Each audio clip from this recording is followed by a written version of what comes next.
ঘটনাটা আমার কাছে যেভাবে এসেছে আমি ঠিক সেভাবেই পড়ছি। তিনি লিখেছেন, কেমন আছেন জসু ভাই? আশা করি আল্লাহর রহমতে ভালো আছেন। আমি সাব্বির বলছিলাম। মহান আল্লাহ তাআলার রহমতে আমিও অনেক ভালো আছি। ভাইয়া, আমি ভৌতিকথার একজন নিয়মিত শ্রোতা এবং 101 কবরের বানের এই গল্পটির মাধ্যমে ভৌতিকথায় আমি প্রথম ঘটনা লিখছি। এর আগের ঘটনাগুলোতে বা এর আগের পার্টিগুলোতে আমি আমার লেখা 101 কবরের বান গল্পের 4টি পার্ট শেয়ার করেছিলাম। এখন পঞ্চম পার্টি লিখতে বসলাম। জসু ভাই, ঘটনার ভেতরে কোনো ভুল ত্রুটি হলে ক্ষমার সুন্দর দৃষ্টিতে দেখবার অনুরোধ রইল। ঘটনাটি ভালো লাগলে আমাদের সবার প্রিয় ভৌতিকথার চ্যানেলটাকে সাবস্ক্রাইব করে কমেন্ট করে জানাবেন গল্পটা কেমন হয়েছে। আর বেশি কথা না বলে চলুন গল্পে যাওয়া যাক। আর জসু ভাই, আপনার কাছে আমার একটা অনুরোধ থাকবে, আপনি এই পার্টটা একটু আগে পড়বেন, কারণ আমি চাই পড়ার সময় আপনি কিছুটা অনুভূতি ফিল করেন, সেটা যেন আমাদের সমস্ত শ্রোতা বন্ধুরা ফিল করতে পারে। আমি জানি না যে আমি আপনাকে বোঝাতে পারছি কিনা, তো যাই হোক সরাসরি ঘটনায় যাওয়া যাক। আগের পার্ট যেখানে শেষ করেছিলাম ঠিক সেখান থেকেই শুরু করছি। এটা বলে চুপ হয়ে গেলেন সুলতান জিন। আমি বুঝতে পারি যে সুলতান চলে গেছে। তারপর আমি সুলতানের কথা মতো আমার বাবার রুমে চলে যাই। গিয়ে আলমারির ভেতরে একটা গোপন ঘরের সোনালী রঙের চাবিও দেখতে পাই এবং সেটা পেয়ে যায়। কিন্তু বাবার খাটের নিচে যাব কিভাবে? কারণ বাবার খাটটা অনেক পুরনো এবং অনেক ভারী। এটা একা তো তোলা কোনোভাবে সম্ভব নয়। এগুলো ভাবতেই আবার সুলতান আমার মাথার ভেতর থেকে বলে উঠল, হুজুর, এই কাজে আপনি সালাম আর রহমানকে রাখবেন, কিন্তু মনে রাখবেন আর কোনো কাজে কিন্তু তারা আপনাকে সাহায্য করবে না। এটা বলেই আবারও চুপ হয়ে যান সুলতান এবং আমি আবারও সালাম আর রহমানকে স্মরণ করলাম এবং তারা চলে আসলো। তারা আসার পরে আমাকে বলল, হুজুর, আপনি একটু সরে দাঁড়ান, আমি এখনই খাটটা সরিয়ে দিচ্ছি। এটা বলে রহমান হাত দিয়ে ইশারা করতে খাটটা যেন এক প্রান্ত থেকে অন্য প্রান্তে পৌঁছে গেল। এটা দেখে আমি রীতিমতো অবাক হয়ে গেলাম, কারণ যে খাট উঠাতে কম করে হলো অনেক অনেক বেশি মানুষ লাগবে বা 5 থেকে 8 জন মানুষ লাগবে, সেই খাট সে একাই সরিয়ে ফেললো। আমার দিকে তাকে রহমান বলল, কি ভাবছেন হুজুর, কাজটা এত তাড়াতাড়ি কিভাবে করলাম? আমি আবারও মনোযোগ দিয়ে খাটটা সরে যাওয়ার পরে আমি ওই সোনালী রঙের চাবি দিয়ে গোপন ঘরটা তালাটা খুলে ফেললাম। খোলার পরে ঘরে গিয়ে দেখি ঘরের মাঝখানে একটা মুখ ঢাকা পিতলের কলস।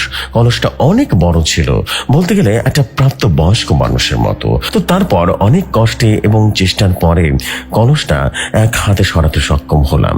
কলসটা সরানোর পরে দেখি কলসের নিচে একটা টাইলসের মতো একটা চোখের মতো কি যেন একটা চিহ্ন আছে। এটা দেখে জানি আমি প্রচন্ড পরিমাণে ভয় পেয়ে যাই, কারণ ওই কলসটা থেকে রীতিমতো রক্ত চকচক করে পড়ছিল। আর পাশ থেকে সালাম বলে উঠল, হুজুর, ভয় পাবেন না, আপনি কাজটা করুন। এটা শুনে সাথে থাকা বড় হাতুড়ি দিয়ে গায়ের সমস্ত শক্তি দিয়ে আমি একটা কলসটা রীতিমতো ভেঙে ফেললাম। তারপর ওই ফলকের নিচ থেকে যেন হাওয়ার মতো ভাসতে ভাসতে একটা কাচের শিশির উপরে চলে আসি এবং শিশিটা দিয়ে যেন সুন্দর একটা আলো বের হচ্ছিল। আহা, কি যে সুন্দর সেই আলো, বোঝাতে পারবো না। যেন পুরো চাঁদ যেন আমার কাছে চলে এসেছে। এটা দেখে আমি যেন মন্ত্রমুগ্ধের মতো তাকিয়ে থাকি। কতক্ষণ যে তাকিয়েছিলাম তাও আমার মনে নেই। হঠাৎ করে রহমান আমাকে বলে উঠল, হুজুর, আপনি কি করছেন? তাড়াতাড়ি শিশুটার মুখ খুলে ফেলুন। রহমানের কথা শুনে আমি 2 ফোঁটা জমজমের পানি এবং শিশুটার উপরে ছড়িয়ে মারলাম। বিসমিল্লাহ বলে শিশুটার মুখটা খুলে ফেললাম। শিশুর মুখটা খুলতেই যেন পুরো ঘরটা আলোয় আলোকিত হয়ে গেল। এটা দেখে রহমান সালাম খুশিতে আত্মহারা হয়ে যায় এবং দুজনেই বলে উঠল, আলহামদুলিল্লাহ, আপনাকে স্বাগতম আবারও। আমি যেন কিছুতেই বুঝতে পারছিলাম না, তারপরে যেন আবারও অন্ধকার হয়ে যায় এবং আমি সুলতানের কথা মতো কোনোদিকে না তাকিয়ে ঘুমাতে চলে যাই। কিন্তু প্রতিদিনের মতোই আজও আমার স্বপ্নে এসে মানুষগুলো বলতে থাকে, আমাকে বাঁচাও, আমাকে বাঁচাও। আর তার মাঝে ওই ছোট বাচ্চাটা যেন ফুফিয়ে ফুফিয়ে বলছিল, আমার পরিবারকে বাঁচান হুজুর, আমার পরিবারকে বাঁচান। কিন্তু একটু পরেই আমি দেখতে পেলাম যেন আকাশ থেকে একটা আলোক রশ্মি মাটিতে এসে পড়ছে এবং আগের সব ধোঁয়া, সাদা ধোঁয়া যেন পরিষ্কার হয়ে যাচ্ছে। শুধু ওই আলোটার চারিপাশে সাদা ধোঁয়া যেন ভরে গেছে। কিন্তু আমি আর একটা জিনিস খেয়াল করলাম, ওই আলোটা ছাড়া যেন ছোট্ট বাচ্চাটার আশেপাশে যেন আলোটার যে আরো বেশি সাদা ধোঁয়া ছিল।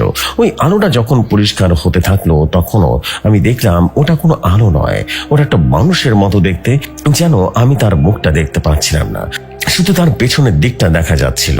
আমি খেয়াল করলাম ওই মানুষটা যখন কিছুটা বলতে যাবে তখনই ওই বাচ্চাটার চারিপাশটা থেকে যেন সাদা ধোঁয়া ভালো করে পরিষ্কার হতে থাকলো। সাদা ধোঁয়াগুলো যেন পরিষ্কার হলে ওই মানুষটা ওই বাচ্চাটার দিকে তাকালো এবং যেন সাথে সাথে কাঁপতে শুরু করলো। মানুষের নিজের মৃত্যু দেখে যেরকম কষ্ট লাগে ঠিক তেমনই মনে হচ্ছিল সেই মানুষটা কষ্ট পাচ্ছে। সেই সাথে সাথে সে মানুষটার চোখের পলকে চলে গেল। তারপরে যেন আবারও আমাকে বলতে থাকলো, আমাকে বাঁচাও, আমাকে বাঁচাও। এটা বলতে বলতে সবাই যেন আমার চারপাশে ঘুরতে থাকলো। এভাবে ঘুরতে ঘুরতে একটা সময় ফজরের আজান দিয়ে দিল এবং সবকিছু যেন আগের মতোই ঠান্ডা হয়ে গেল। ফজরের আজানের ফলে আমার ঘুমটা ভেঙে যায়। তারপর সবাইকে ডেকে ফজরের নামাজের জন্য বের হতে বলি। তারপর সবাই মিলে চলে যায় মসজিদে, নামাজ আদায় করে আসি এবং বাসায় এসে আমি আবারও সালামকে স্মরণ করলাম। স্মরণ করতেই তারা চলে আসে এবং আমি তাদের সাথে গত রাতের সমস্ত ঘটনা করে বললাম। আমি এটাও তাদেরকে বললাম যে কাল রাতে কি যেন আমার স্বপ্নে এসেছিল, আমার বাচ্চাকে দেখে চলে গেল, কি ছিল। তারপর সালাম আমাকে জানালো যে তাকে কিছু সময় দেওয়ার জন্য এবং সে খবর নিয়ে আমাকে জানাবে। তারপর সালাম চলে যায়। আমিও আমার বাবা কবরের পাশে গিয়ে একটু দোয়া করে আসি। প্রতিদিনের মতো দোয়াটা করলাম। তারপর আমি আমার ঘরে এসে একটু বিশ্রাম নিতেই সালাম চলে আসছিল। তারপর আমাকে বলল, হুজুর, আমি অনেক খোঁজ করেছি কিন্তু ওই মানুষটার কোনো খোঁজ খবর পাইনি, কিন্তু আজ রাতে আপনি সুলতানকে স্মরণ করবেন, সুলতান হয়তো আপনাকে বলতে পারবে কে ছিল সে। এটা বলেই আবারও চলে যায় সালাম এবং আমি তারপর সবাইকে নিয়ে সকালের নাস্তা করতে চাই। নাস্তা করা শেষ হলে আমি আমার বাসার দারোয়ানকে জিজ্ঞেস করলাম, কাকা, ও কাকা, আচ্ছা ওই কবরের পাশে যে বিড়ালটা থাকে না, হ্যাঁ, ওই বিড়ালটা কি এই বাড়িতে আগে ছিল? এটা শুনে দারুণ কাকা বললেন, না সাহেব, ওই বিড়ালটা তো আগে ছিল না। আমার বাবু মারা যাওয়ার কিছুদিন পর, ওই 8 মাস পর থেকে আমি বিড়ালটারে দেখতে পাই, বুঝছেন?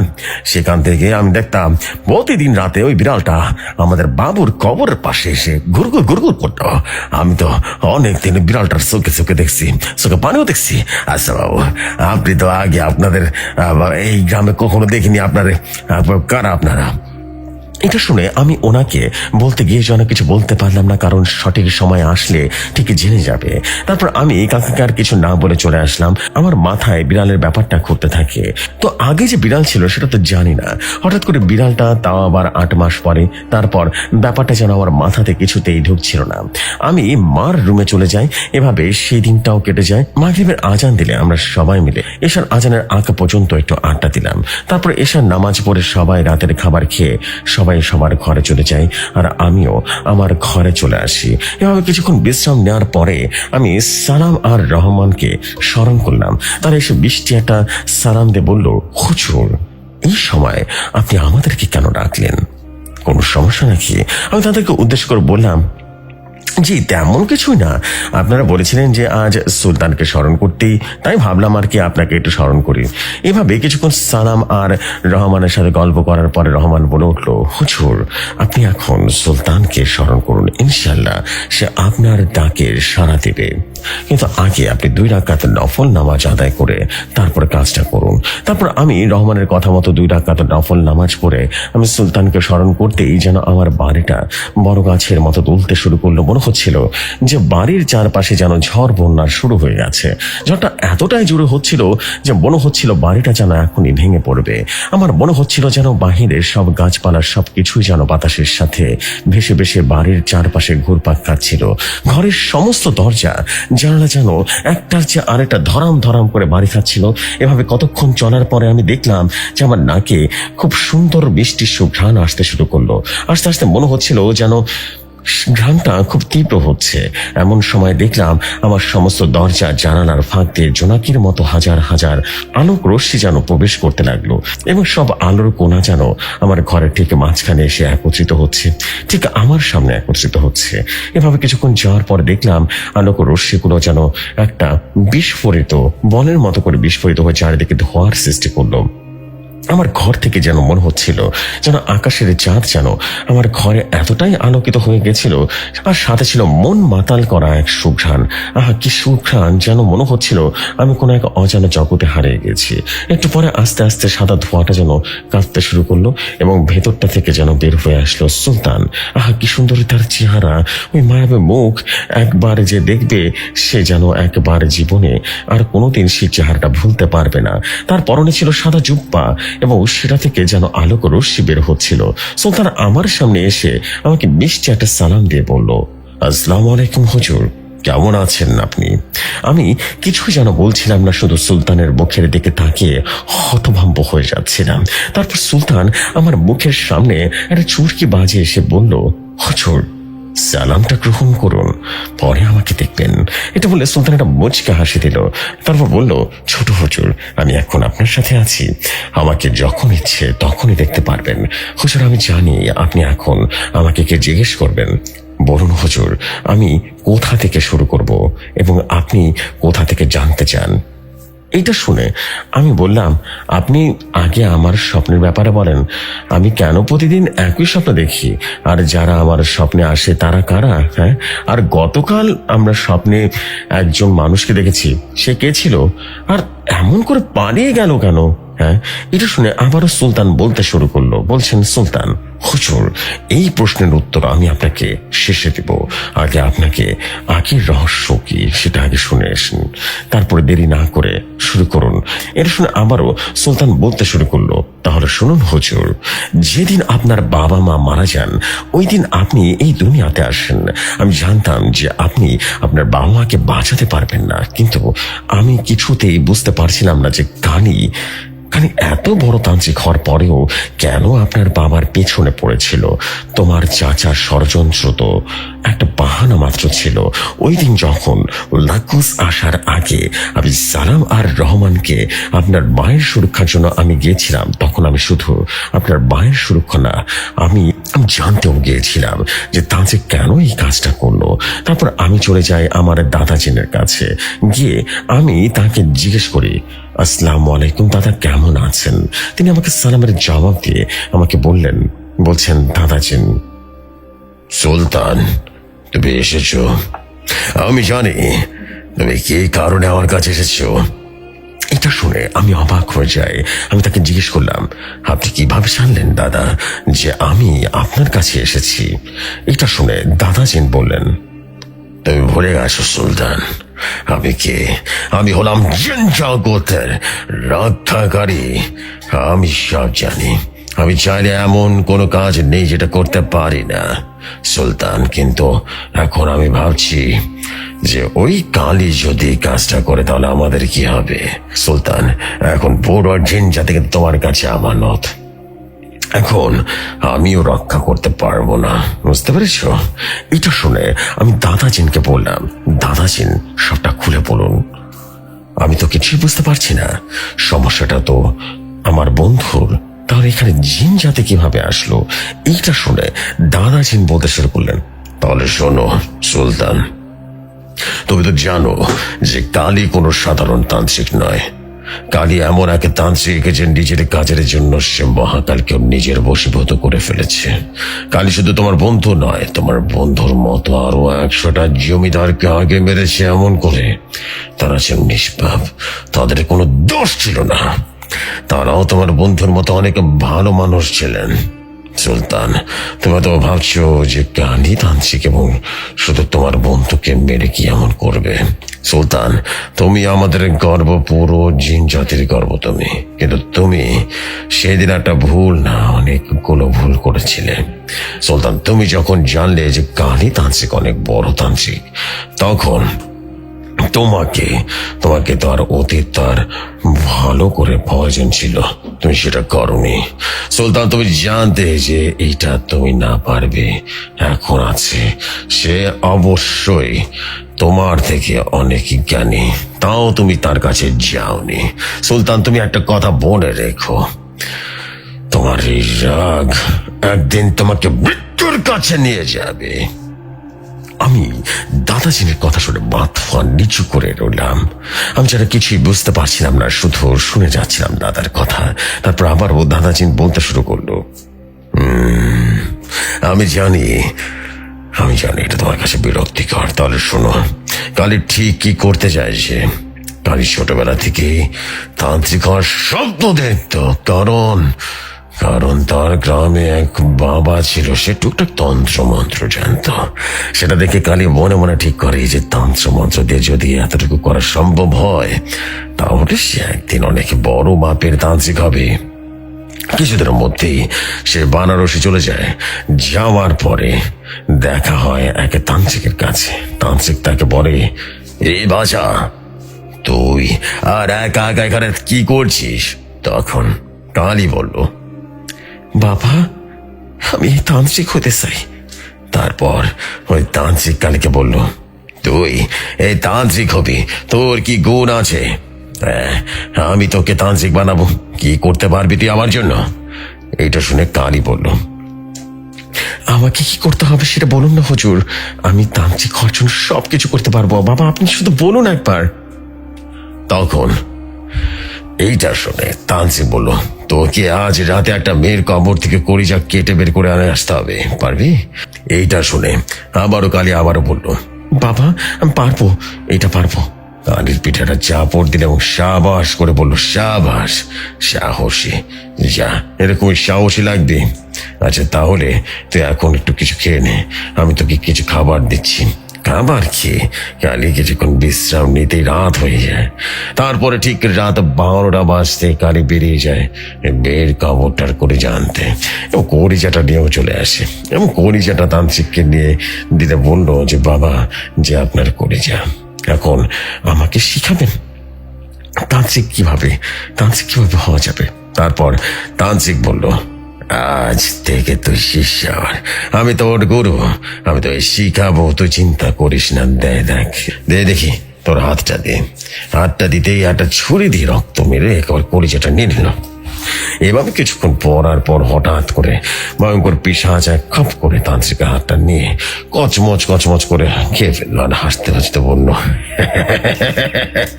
আমি অনেক খুশি হয়েছি। কি করতে হবে বল?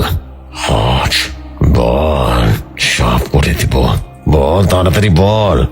তারপর তান্ত্রিক কিছু না বলে শুধু ছেলেটাকে রীতিমতো তান্ত্রিক বানাতে চাই, এটাই বললো।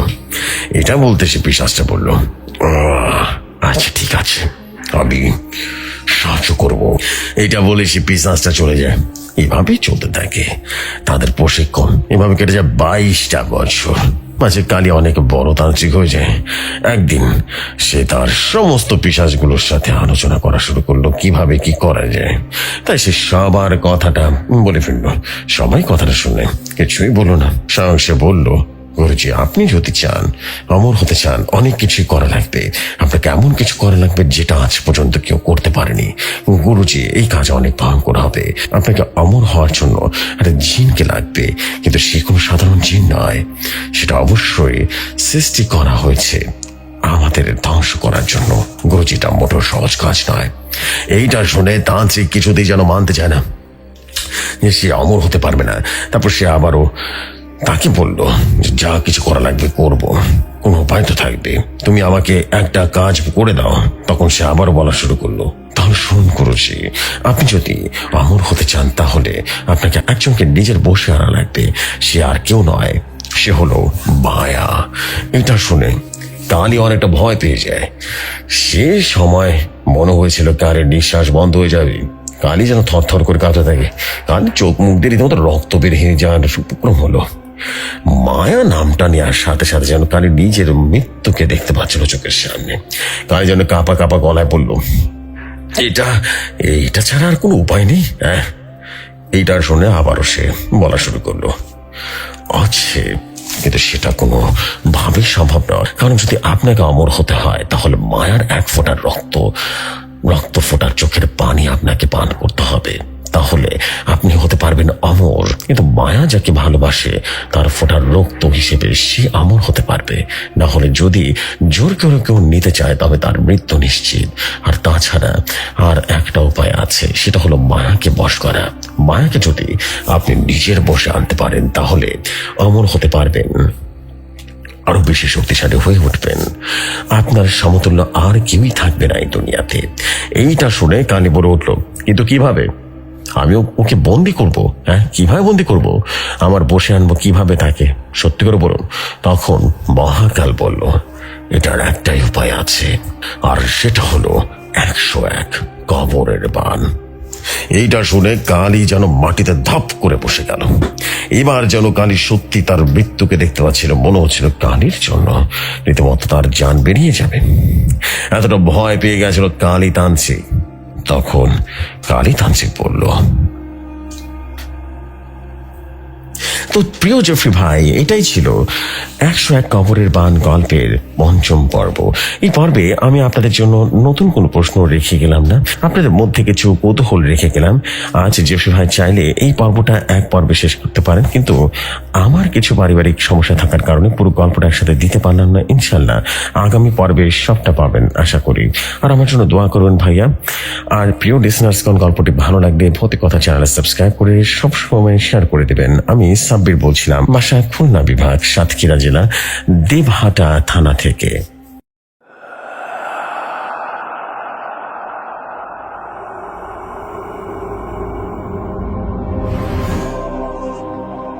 And this is it, Sabbir Bhai. Thank you so much for 101 কবরের বান বা 101 কবরের বান এই গল্পটির পঞ্চম পার্টের জন্য। ভাবা যায় গল্পটা ধীরে ধীরে ভয়ঙ্কর হয়ে উঠছে। ওহ, what a suspense, what a twist, what a storytelling. It's all ever, মানে আমি জাস্ট বলবো যে প্রাণবন্ত একটা ঘটনা ছিল ভাই। একটার পর একটা সাসপেন্স, এত সিনেমাটিক একটা story. This is absolutely masterpiece story. Wow, অনেক বেশি ভালো লাগছে সাব্বির ভাই। আপনার এই স্টোরিটা অনেক অনেক দূর এগিয়ে যাচ্ছে, যেটা বুঝতে পারলাম। অনেক ধীরে ধীরে অনেক ভয়াবহ হচ্ছে এবং অনেক বেশি ইন্টারেস্টিং হচ্ছে ভাই। ধীরে ধীরে অনেক জোশ হয়ে যাচ্ছে স্টোরিটা। আমি ভাবতে পারি না যে এত ভালো হবে স্টোরিটা। This is absolutely masterpiece. Wow. And I believe যে এভাবেই ঘটনার পরবর্তী অংশটা একটু দ্রুত লিখে ফেলবেন। লিখে ফেললে বোধহয় আমরা নেক্সট উইকের সোমবারে অবশ্যই শেয়ার করে দিতে পারবো। Thank you very much, thank you very very much আমাদের প্রিয় ভাই, আমাদের সাব্বির ভাই। ইনশাল্লাহ নেক্সট মানডেতে কিন্তু পার্ট 6টা আমি চাই। অ্যান্ড ডেফিনেটলি এটা মানে বোঝাই যাচ্ছে যে 101 কবরের বান প্রতিটা মানুষের মুখে মুখে থাকবে একটা সময়। পুরো স্টোরিটা যখন দেবো না, মানুষ পাগল হয়ে যাবে। Thank you so much, thank you very very much. আর দেরি করবো না, চলে যাচ্ছে পরবর্তী ঘটনায়। অ্যান্ড সাব্বির ভাই, thanks a lot once again. And অবশ্যই সাবির ভাই শেয়ার করে দেবেন আপনার ফেসবুক টাইমলাইন থেকে যখন এটা লাইভ চলবে। সো চলে যাই পরবর্তী ঘটনায়।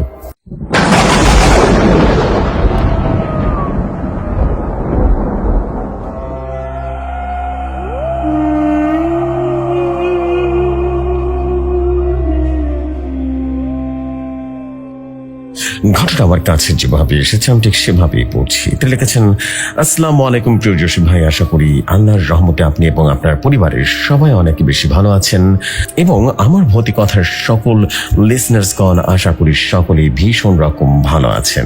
আলহামদুলিল্লাহ আমিও ভালো আছি। আজকে যে ঘটনা বলবো এইটা একটা কালেক্টেড ঘটনা, এর আগে কোথাও প্রচার হয়নি। জসিম ভাই, যদি এই ঘটনাটি আপনার কাছে ভালো লাগে তবে আপনি আপনার মতো করে গুছিয়ে পড়ে শোনাবেন। এখন আমার পরিচয়টা দিয়ে নেই। আমার নাম মোহাম্মদ মিরাজ ইসলাম, দেশের বাড়ি বরিশাল জেলা, থানা গৌরনদী, পোস্ট অফিস তুর্কি, গ্রামের নাম নন্দনপট্টি, দুবাই প্রবাসী আমি। তো যাই হোক, আজকের ঘটনাটি কিন্তু অনেক ছোট, তাই ঘটনাটি আমি যেভাবে পেয়েছিলাম ঠিক সেভাবেই পাঠিয়ে দিচ্ছি আপনার কাছে। এখন আমি মূল ঘটনাতে আসি। আসসালামু আলাইকুম জসিম ভাই, কেমন আছেন? আমি জানি আপনি ভালো থাকেন, আমিও ভালো আছি। আমি একজন অ্যাম্বুলেন্স ড্রাইভার। আমার সাথে কিছু ঘটনা আছে যা আমি প্রচার করতে চাই। আমার বাসা টাঙ্গাইল ঘাটাইল থানা। আমি আপনার এপিসোডের সবগুলো ঘটনা শুনি। আমি আপনার ইউটিউবে যতগুলো এপিসোড দিলেন সবগুলোই শুনেছি।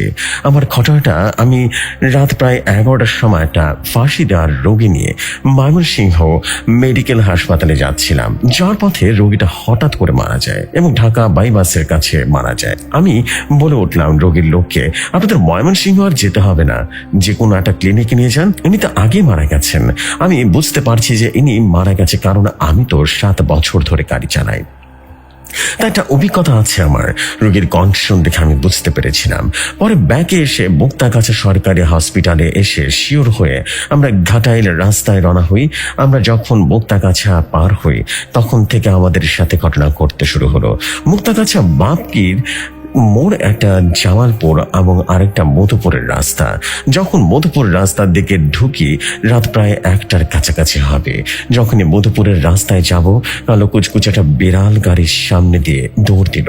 তার কিছুদূর পার হওয়ার পর গাড়ির ভেতর থেকে অনেক বাজে দুর্গন্ধ হওয়া শুরু করলো। গন্ধটা পেয়ে আমার গাড়ির হেল্পার বমি করে দিল। আমি বমি করে দিই, সেই সাথে গাড়ি ব্রেক করলাম এবং বাইরে বমি করে আবারও উঠি গাড়িতে। আমার গাড়িতে মোট 4 জন ছিল, আমি, হেল্পার আর যে মারা গেছে তার বউ আর তার ছেলে। আমারও কিছু দূর গাড়ি চালানোর সময় আমার মাথায় অনেক ব্যথা শুরু হলো, শরীরটা অনেক বেশি ভার হয়ে যাচ্ছিল। আমি হেল্পারকে বললাম একটা সিগারেট জ্বালাও। ও বলল, ওস্তাদ সিগারেট তো একটা আছে সামনে মুক্তাগাছা কালীবাড়ি, ওখানে 1 প্রকার সিগারেট নিতে। একটা সিগারেট টানতে টানতে মুক্তাগাছা কালীবাড়ি এসে 1 প্যাকেট সিগারেট নিলাম এবং ওখানে সবাই একটু ফ্রেশ হয়ে নেয়। রাত প্রায় 1:45 আবারও গাড়ি টান দিলাম, তখনও কোনো ভয়ের কারণ ছিল না। যখন মধুপুর রোড ঢুকলাম ভাই, তখন থেকে শুরু হলো ভাই অনেক বিশাল বাতাস। 6 থেকে 7টা কুকুর যেন গাড়ির পেছনে দৌড় মারলো আর খুব জোরে জোরে ডাকতে থাকলো। আমি কিছুটা বুঝতে পেরে সবাইকে বললাম, আয়াতুল কুরসি পাঠ করেন সবাই।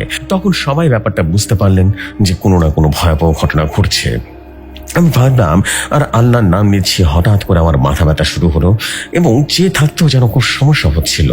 গাড়িটা একভাবে টানছি, কুকুরগুলো যেন পিছু পিছু আসছে। সামনে কিছু দূর আসার পর সাদা একটা শাড়ি পরা লোক সামনে দিয়ে চলে গেল। আমার গাড়ি ব্রেক করে নিয়ে হেল্পার একটা সিগারেট ধরালো, আমাকে দিল এবং আল্লাহর নাম নিচ্ছিলাম। তখন আবারও কিছু দূর আসার পর দেখি কালো কিছুটা দিয়ে ঢাকা কোন একটা লোক রাস্তার পাশে শুয়ে আছে। আমার হেল্পার আমাকে বলল, আমি বলছি তুই সোজা থাকা, দেখ কোনো ডাল পড়ে আছে কিনা। আমি ও কোনো দিকে মনোযোগ না দিয়ে ভাবলাম গাড়ি চালাতে থাকি। লাস্ট মধুপুর ঘরের শেষে এসে তখন দেখতে পাই হঠাৎ একটা মাথা কাটা লোক, কোনো মাথা নেই, রাস্তায় দাঁড়িয়ে আছে। আস্তে আস্তে কুকুরগুলো যেন পিছু ছেড়ে দিল। মাথা কাটা ওই লোকটাকে দেখার পর তারপর আর কোনো সমস্যা হয়নি। মধুপুর আসার পর মধুপুর বাস স্ট্যান্ডে বসে সবাই মিলে চা কফি খেলাম। এই ছিল আমার ঘটনা। যদি ভালো লাগে তাহলে শেয়ার করতে পারেন। আমি আল আমিন, আমার বাসা ঘাটাইল থানা। আমি একজন অ্যাম্বুলেন্স ড্রাইভার। ঘটনাটি কেমন লেগেছে অবশ্যই জানাবেন সবাই। আপনাদের উৎসাহ পেলে ঘটনা লিখতে আনন্দ পাই। আর আমি আগামী সোমবার থেকে মবিন হুজুরের নতুন একটা ঘটনা নিয়ে আসবো ইনশাআল্লাহ। আমি বলছিলাম আপনাদের সবার প্রিয় মিরাজ ভাই। আমার ঘটনা দিতে একটু লেট হচ্ছে, কেননা আমি মায়াপুরীর রহস্য 3 নিয়ে কাজ করছি আর জিএফ ভাই নিজেও কাজ করছে, তাই ভুল ত্রুটি হলে ক্ষমা সুন্দর দৃষ্টি দেখবেন। অবিরাম ভালোবাসা দোয়া রইল। আবারও কথা হবে নতুন কোনো ঘটনাতে। দীর্ঘজীবী হোক ভৌতিক কথা, পাশে আছি, থাকবো ইনশাআল্লাহ। ধন্যবাদ প্রিয় জফি ভাই। সবাই ভালো থাকবেন, সুস্থ থাকবেন, 5 ওয়াক্ত নামাজ পড়বেন, আমাদের জন্য দোয়া করবেন। আমরা প্রতি রাতে আপনাদের জন্য নতুন নতুন ঘটনা যেন সবসময় নিয়ে আসতে পারি এবং আমাদের প্রিয় জফি ভাইয়ের জন্য সবাই দোয়া করবেন। আমাদের ঘটনাগুলো কালেক্ট করে একা এই দিন রাত একেবারে অক্লান্ত পরিশ্রম করে আমাদের ঘটনাগুলো অসাধারণভাবে প্রচার করে আপনাদের মাঝে।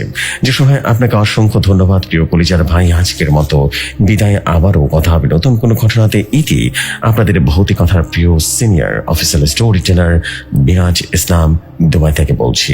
আল্লাহ হাফেজ, সবাই ভালো থাকবেন। আসসালামু আলাইকুম।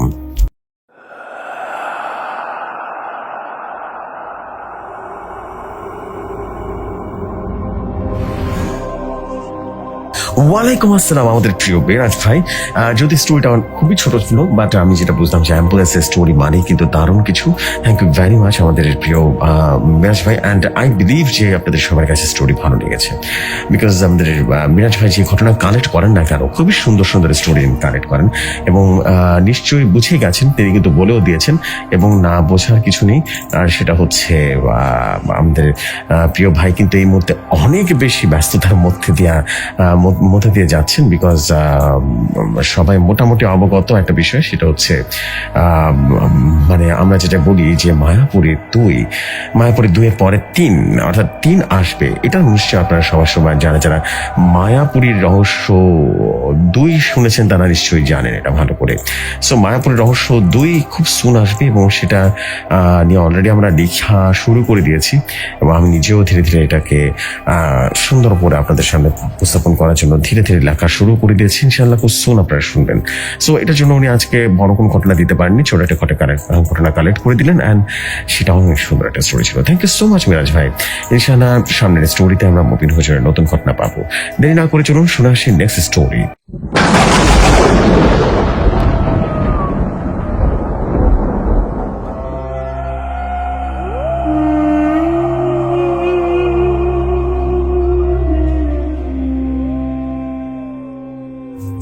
ঘটনাটা আমার কাছে যেভাবে এসেছে আমি ঠিক সেভাবেই পড়ছি। লিখেছেন, আসসালামু আলাইকুম জসু ভাই এবং ভৌতিকথার সকল লিসনার্সগণ, কেমন আছেন সবাই? আশা করি অনেক ভালো আছেন। আল্লাহর রহমতে আমি অনেক ভালো আছি। আমি MS শাকিল, নারায়ণগঞ্জের সোনারগাঁও থানার সাদিপুর থেকে বলছি। বেশ কিছুদিন আগে আমি কয়েকটা ঘটনা শেয়ার করেছিলাম, তার পরে পারিবারিক সমস্যার কারণে ঘটনা দিতে আর পারিনি, তার জন্য আমি ক্ষমা প্রার্থী। যদিও আমার সাথে সে আগের জিমেলটা নেই, তাই আজ থেকে এই আইডি থেকে আমি ঘটনা পাঠাবো, আর এখন থেকে আমি রেগুলার ঘটনা পাঠাবো ইনশাআল্লাহ। তো যাই হোক, ঘটনায় চলে যাই। আজকে আপনাদের সাথে শেয়ার করতে যাচ্ছি সেই ঘটনাটি আমার সঙ্গে ঘটেছিল, মোটামুটি ছোটবেলা থেকেই ঘটে আসছে। আল্লাহর রহমতে এখনো মোটামুটি ভালো আছি, তাই আজ লিখতে বসলাম আমার জীবনে ঘটে যাওয়া খুবই অস্বাভাবিক কিছু ঘটনা। ঘটনাটি বেশ বড় হবে, তাই ধৈর্য সহকারে শোনার অনুরোধ রইল। যাই হোক, আর কিছু না বলে সরাসরি ঘটনায় চলে যাই। তখন আমার বয়স ছিল 13 বছর বা 14 বছর হবে। আমি নারায়ণগঞ্জের কোনো এক মাদ্রাসায় পড়ালেখা করি। যেহেতু বাসা থেকে অনেক দূরে মাদ্রাসা, তাই আমি সেখানে বোর্ডে খাওয়া দাওয়া করতাম। মূল কথায় আমার থাকা খাওয়া মাদ্রাসা ছিল। তো একদিনের কথা, সেদিন আমি রাত 3টার দিকে বাথরুমে যাওয়ার জন্য বের হলাম। তখন আমি দেখতে পেলাম আমার এক বন্ধু, যার নাম ছিল আজমান, সে মসজিদে তাহাজ্জুদের নামাজ পড়ছে। সেটা দেখে আমি বাথরুমের কাজ শেষ করে তার সাথে তাহাজ্জুদের নামাজ পড়ার জন্য মসজিদে যাই। তখন আমি আজমানের সাথে তাহাজ্জুদে নামাজ পড়ে ঘুমিয়ে পড়লাম। এভাবে বেশ কিছুদিন আমরা একসাথে তাহাজ্জুদের নামাজ পড়তাম। কিন্তু একদিন আজমান আমাকে তাহাজ্জুদের পরে আমাকে এক মিষ্টি দিল। আমি যখন মিষ্টি খাই তখন আমি হতভম্ব হয়ে যাই, কারণ এমন মিষ্টি আমার জীবনে আমি খাইনি। তখন আমি আজমানকে বললাম, কিরে আজমান, এত রাতে মিষ্টি কোথায় পেলি, সত্যি করে বল। তখন আজমান বলল, তোর এই প্রশ্ন উত্তর আমি দিতে পারবো না, যা চুপচাপ খেয়ে নে। তো আমি মিষ্টিটা খেয়ে নিলাম। এভাবে প্রতিদিন তাহাজ্জুদের নামাজের সময় আমি আজমানের কাছ থেকে মিষ্টি নিতাম। এভাবেই চলছিল দিনগুলো। একদিন রাতে আজমান আমাকে যা বলল তা শোনার জন্য আমি প্রস্তুত ছিলাম না। আজমান আমাকে বলল, শোন শাকিল, তুই হচ্ছিস আমার বন্ধু, তাই তোকে আমি কিছু কথা বলি, তুই ভয় পাবি না। তখন আমি বললাম, আরে কি বলবি বল না। তখন আবারও আজমান বলল, দেখ, আমি যা বলবো তা শুনে তুই মোটামুটি ভয় পেতেও পারিস। তাই আমি বললাম, বুঝতে পেরেছিস, এই মানব সমাজে তুই আমার একমাত্র বন্ধু। তখন আমি বললাম, মানব সমাজ মানে কি বলছিস এসব? তখন সে বলল, শাকিল, সত্যি কথা হচ্ছে আমি একজন মানুষ নই, আমি একজন জিন। আমি এই মাদ্রাসায় মানুষের রূপ ধারণ করে পড়ালেখা করি, কিন্তু গতকাল রাতে বড় হুজুর আমাকে আমার বাবার সাথে দেখে ফেলেন, তাই আমি আর এই মাদ্রাসায় থাকতে পারবো না। আমার বাবা কিছুক্ষণ পর আমাকে নিতে আসবে। আজমানের মুখে এই কথাটা শুনে যেন আমি হতভম্ব হয়ে যায়। এসব কি বলছে আজমান, যার সাথে দিন রাত সময় কাটাতাম, সে নাকি মানুষ নয়।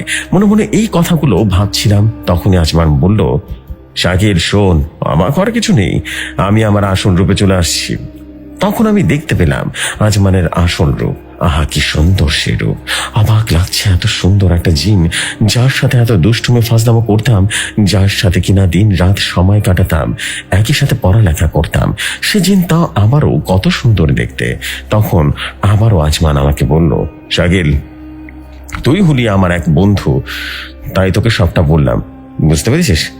আমি যে মাদ্রাসার জিন ছিলাম সেটা কাউকে বলিস না, তাহলে কিন্তু আমাকে থাকতে দেবে না, বুঝতে পেরেছিস? আল্লাহ হাফেজ বন্ধু, ভালো থাকিস। এই বলে আজমান চোখের সামনে থেকে অদৃশ্য হয়ে গেল। আমি তখন যেন হতভম্ব হয়ে মসজিদে বসেছিলাম। এসব কি বলে গেল আজমান? মনে মনে সিদ্ধান্ত নিলাম এই মাদ্রাসায় আর থাকবো না।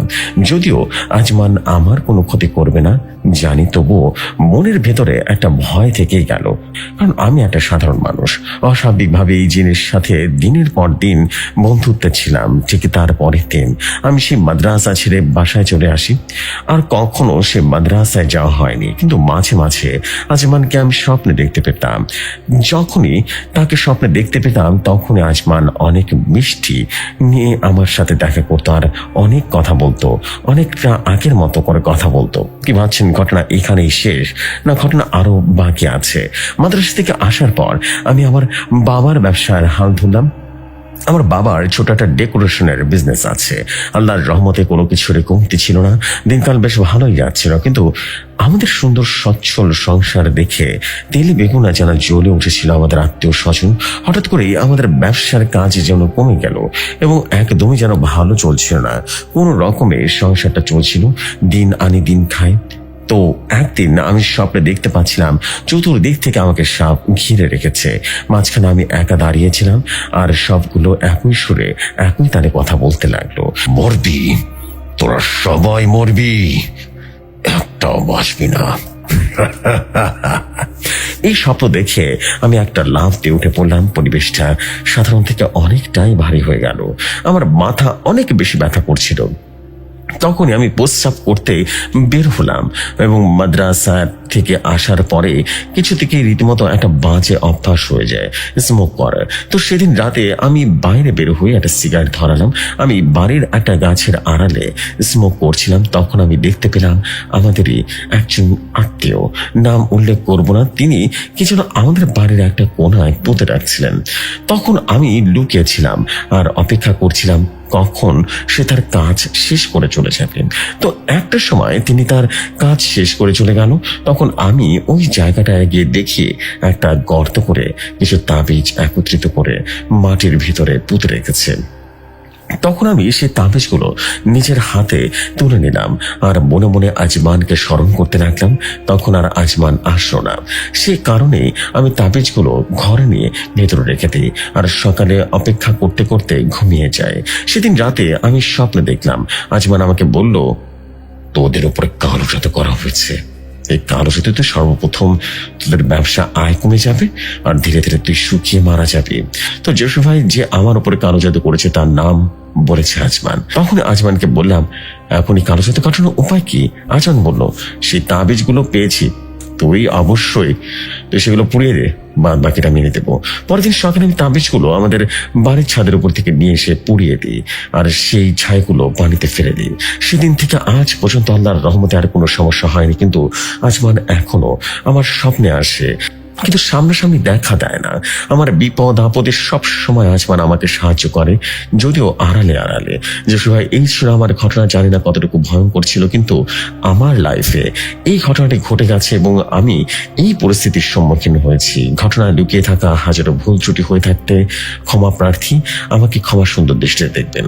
আমার কাছে আরো অনেক ঘটনা আছে, এই ঘটনাটি শেয়ার হলে অবশ্যই সেই ঘটনাগুলো আমি লিখে পাঠাবো। এই ছিল আমার ঘটনা। শেয়ার হবে নাকি হবে না জানি না, দয়া করে জানিয়ে দিবেন। এরপর তার হোয়াটসঅ্যাপ নাম্বার দিয়েছিলাম, বলেছিলাম আমি শাকিল বলছিলাম।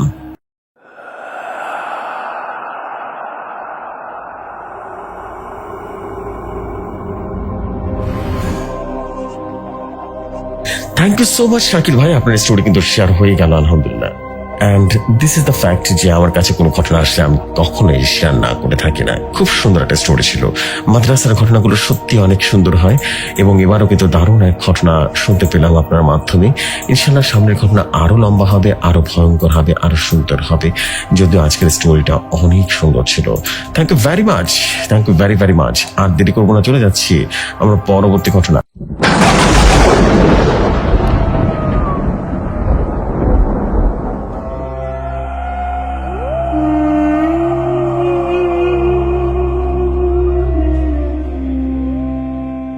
ঘটনাটা আমার কাছে যেভাবে এসেছে আমি ঠিক সেভাবেই পড়ছি। তিনি লিখেছেন, প্রজেশ ভাই, আমি একজন নিয়মিত ভৌতিক কথার লিসনার্স। আমার কাছে অনেকগুলো ঘটনা আছে, শুধু পাঠাও পাঠাও বলে ঘটনা পাঠানো হয় না বা সিলেক্ট না হওয়ার ভয় পাঠাই না। তবে জেফরি ভাই সাহস করে আজকে ছোট একটি ঘটনা লিখে পাঠিয়ে দিলাম, তো বেশি কথা বলবো না। আমি জানি আপনি সবসময় ভালোর দলে আছেন এবং এই প্রত্যাশায় চলে যাচ্ছি ঘটনায়। তো জেফরি ভাই, আমার বড় বাবা একজন কবিরাজ, তার নাম ছিলেন আলী ফকির। আর তার একটা ছোট্ট ঘটনা আজ বলতে যাচ্ছি। আলী ফকিরের ভাষায় বলছি। একদিন দুপুরবেলা অনেক বৃষ্টি হচ্ছিল, আমি বাড়ির উঠানে বসে তছবি পড়ছিলাম। তখন হঠাৎ একজন লোক এসে ভিজে ভিজে আসলো এবং লোকটা কাঁদো কাঁদো গলায় বলল, ভাই, এটা কি আলী ফকিরের বাড়ি? তখন আমি লোকটার দিকে ভালো করে তাকে বললাম, আমি আলী ফকির। কেন, কি হয়েছে? আপনার আর আপনি তো ভিজে গেছেন, ভেতরে আসুন ভেতরে আসুন। তখন লোকটা বলল, ভেতরে আসার টাইম নেই ভাই, সাহায্য করুন, আমার ছেলেকে বাঁচান, আমার সাথে চলুন আলী ফকির ভাই, চলুন না। আমি তো বললাম, আপনি আগে ভেতরে আসুন, আপনার ছেলের কি হয়েছে তাই আমাকে একটু খুলে বলুন। তখন লোকটা বলতে লাগলো, ভাই, আমার একটা ছেলে আর একটা মেয়ে আছে। হঠাৎ এক সপ্তাহ হলো আমার ছেলেটা বাসায় ঠিকঠাক মতো থাকে না, ঠিক মতো খায় না, হঠাৎ করে কোথায় যেন চলে যায় আর ফিরে আসতে চায় না। এবং হঠাৎ করে এক সপ্তাহ লক্ষ্য করলাম তার এক সপ্তাহ ধরে তার আচার আচরণ ভালো নয়। আমি তখন মনে করেছিলাম হয়তোবা কোনো একটা আবদার বা বায়না ধরার ছলে হয়তোবা এমনটা করছে। এবং কিন্তু হঠাৎ আজকে চোখ দুটো লক্ষ্য করলাম তার লাল হয়ে গেছে আর শুয়ে আছে। ছেলের রুমে গিয়েছিলাম এবং ছেলেকে ভাত খাবার জন্য ডাকতে, কিন্তু তখন দেখি ছেলেটা কাঁচা মুরগি চিবিয়ে চিবিয়ে খাচ্ছে। ছেলের মা দেখে রীতিমতো হতভম্ব হয়ে গেল, চিল্লা চিল্লি দিয়ে ছেলের কাছ থেকে মুরগিটা সরানোর জন্য জোরাজোরি শুরু করে দিল। তখন আমিও চিল্লানির শব্দ করে রুমে গিয়ে দেখি ছেলেটা তার মায়ের গলাটা টিপে ধরে রেখেছে এবং খিলখিল করে কর্কশ কণ্ঠে হাসছে, হেসে যাচ্ছে। তো ওকে নিলাম এবং দুইটা নিব, তোকে লাস্টে নেবো, এইভাবে করে বিকট এক শব্দ হাসছিল। এটা শুনে তড়িঘড়ি করে ছেলেকে একটা চর মারলাম আর তার মায়ের গলা থেকে হাত সরিয়ে ফেলি। তখন আমার ছেলে আমাকে বলল, কাজটা তুই ভালো করলি না জামাল, তুই আমাকে চিনিস না, আমাকে চর মারলি তো। তোর ছেলে তো শেষ, আরো দুইটা নেব। কাকে নেব? তোর ছেলে রে, তারপর তোকে নাকি তোর মেয়েকে বল। জামালের ভিতর থেকে সে শয়তানটা বলল, ভাবছিলাম দুইটাকে নিব, কিন্তু চর মেরে ঠিক করলি না, আমি কাউকে মেরে ফেলবো। অনেক বড় সাহস হচ্ছে না? আমি তখন দৌড় মেরে মসজিদের হুজুরের কাছে নিয়ে আসি। হুজুরের সবকিছু দেখে শুনে বলল, জামান ভাই, কি বলবো আপনাকে, আমি যতটুকু বুঝতে পারছি ততটুকু বলছি। আপনার ছেলের উপরে কোনো খারাপ শক্তিশালী জিন ভর করেছে। জামাল ভাই, আমি তো এসব ভালো কিছু বুঝি না, আপনি একটা কাজ করুন, বরং একটা বড় কোন কবিরাজের কাছে যান, বুঝতে পেরেছেন? আসলে জামাল ভাই, ভাবি আর আপনার মেয়ের কিছু হবে না, তাদেরকে আমার বাসায়, আমার বউ বাচ্চা আছে, আমার বাসায় সুরক্ষিত থাকবে। তারপর আলী ফকির ভাই আমার মেয়ে আর আমার বউকে হুজুরের বাসায় রেখে আমি ওদিকে অনেকে জনকে জিজ্ঞেস করলাম, বড় হুজুর কোন কবিরাজ আছে কিনা। সবাই বলল আলী ফকিরের নাম। তাই আমার ঠিকানা দিল, আমি এসে পড়লাম। আর লোকটা কাঁদতে কাঁদতে বলল, আলী ফকির ভাই, এখন আর সময় নষ্ট করে লাভ নেই, আমার ছেলেটাকে বাঁচান। তখন আমি বললাম, আচ্ছা আচ্ছা, বুঝতে পেরেছি, কান্না থামান ভাই, আমি আপনার সাথে আসছি, ঠিক আছে। তখন দেখলাম বৃষ্টিটাও থেমে গেছে। তখন আমি আমার ছেলে জহিরকে নিয়ে সে জামাল ভাইয়ের ছেলেকে দেখার উদ্দেশ্যে তার বাড়ির রাস্তায় রওনা হলাম। আর জামাল ভাইয়ের ঠিক বাড়ির সামনে যাওয়ার সাথে সাথে আমার বন্ধু জিন জুবায়ের বলল, আলী ফকির, থেমে যাও, আর এক পাও বাড়াবে না। আমি ঠিক তখনই বললাম, কিন্তু জুবায়ের, কেন, কি হয়েছে? তখন আমার বন্ধু চিন আমাকে বলল, আলী, তুমি যেটার জন্য এই বাড়িতে এসেছো সেটা আর সম্ভব না। গত সপ্তাহে ছেলেটার ভেতরে সব ওই খারাপ জিন খেয়ে ফেলেছে, এখন শুধু শরীরটা আছে আর কিছু নেই, সব কিছু খেয়ে ফেলেছে। 2 দিন পর জিনটা ছোটটা ছেড়ে দিবে, তার মেয়ে শরীরে চলে যাবে। আলী ফকির, তুমি আর 1 মিনিট এখানে থাকবে না, চলে যাও, তোমার বন্ধু বলছে আমি, চলে যাও তুমি। আর ওই জিনটা যদি বুঝতে পারে না, ঘটনাটা আরো কঠিন হয়ে যাবে। তখন আমি আর জামাল ভাইকে কিছু বললাম না, আমার ছেলেকে বললাম, জহিরুল, চল বাসায় চলে যাব। আমি আর ওই লোকটা এই কথা শুনলাম না, সোজা আমাদের স্কুল বাজারে এসে পড়লাম। ওই লোকটা আমার পিছু পিছু এসে বললো, আলী ফকির ভাই, কোথায় যাচ্ছেন? আমার ছেলেকে বাঁচান ভাই। বাজারে এসে আমি দোকানে বসলাম। আর চায়ের অর্ডার দিলাম। চা খেতে খেতে জামাল ভাইকে বললাম, ভাই আমার ক্ষমা করবেন, আমি কিছু করতে পারবো না, কারণ আপনার ছেলে আরো 2 দিন বাঁচবে আর এরপর মারা যাবে। আপনার ছেলের ভেতরে সব কিছু খেয়ে ফেলেছে ওই জিনটা, সব। আমি শুধু ওর শরীরটা আছে, আর কিচ্ছু নেই। এই কথা বলার পর জামাল ভাই অনেক বেশি একেবারে কান্নাকাটি শুরু করে দিল এবং সবকিছু লন্ড বন্ড করে দিচ্ছিল। তখন আমি বললাম, জামাল ভাই 2 দিন পর আমার বাসায় আসবেন, দেখি কি করা যায়। যদি আমার কথাগুলো সত্যি হয়, দেখা না করলে জামাল ভাই আরো বেশি বিপদে পড়বেন, বুঝতে পেরেছেন? অবশ্যই দেখা করবেন। তখন লোকটা আমাকে অনেক বেশি কাড়াকাড়ি করলো। আমিও কিছু বললাম না, কারণ একমাত্র ছেলে এইসব কথা বুঝবে না। বাবার কত কষ্ট করতে পারে, বাবার কষ্ট তো আমি বুঝি। আমিও বসেছিলাম। জামাল ভাই চলে গেল। ঠিক 2 দিন পর জামাল ভাই 12টার দিকে চলে আসলো, এসে আমার বাড়ির উঠানে পড়ে যায়। আমি তখন উঠানে বসে কোরআন পড়ছিলাম। তখন জামাল ভাই ধরে উঠালাম। আমি ওঠানোর পর সাথে সাথে কাঁদো কাঁদো গলায় জামাল ভাই বলল, আলী ফকির ভাই, আমাকে ক্ষমা করবেন, আমার ছেলে আর বেঁচে নেই। আপনার কথাটা সত্যি ছিল, আমাকে মাফ করবেন ভাই।